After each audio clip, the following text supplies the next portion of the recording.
Mga katrops, welcome back ulit sa aking channel, Sports Rock PH.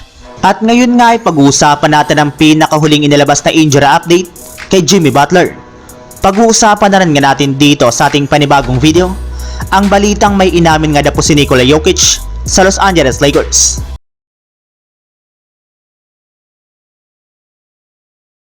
Katulad nga po ng naibalita ko sa inyo mga katrops, matapos nga po na matalo ang Miami Heat sa kanilang unang play-in tournament ngayong season laban sa Philadelphia 76ers, ay kakalabanin ulit nga po nila sa susunod na araw ang kupunan ng Chicago Bulls sa isang do-or-die game.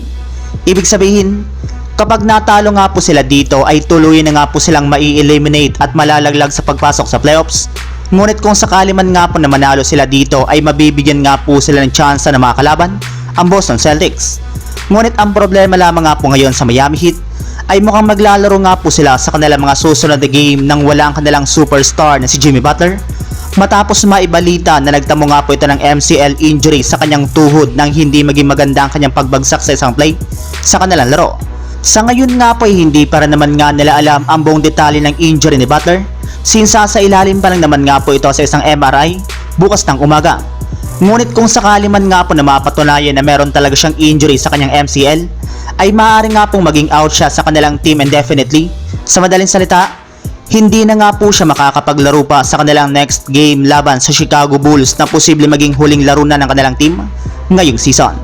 Samantala, punta naman tayo sa ating sunod na pag-uusapan sa balitang may inamin nga na po si Nikola Jokic sa Los Angeles Lakers.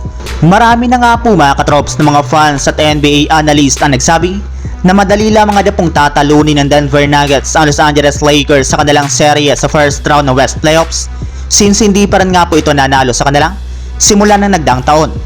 Yes, meron nga pong record ang Nuggets na 8-0 laban sa Los Angeles Lakers sa nakalipas nilang mga laro sa playoffs at maging sa regular season. Bukod rin nga po dyan ay hawak na naman nga po ng Denver Nuggets ang home court advantage sa kanilang magiging bakbakan.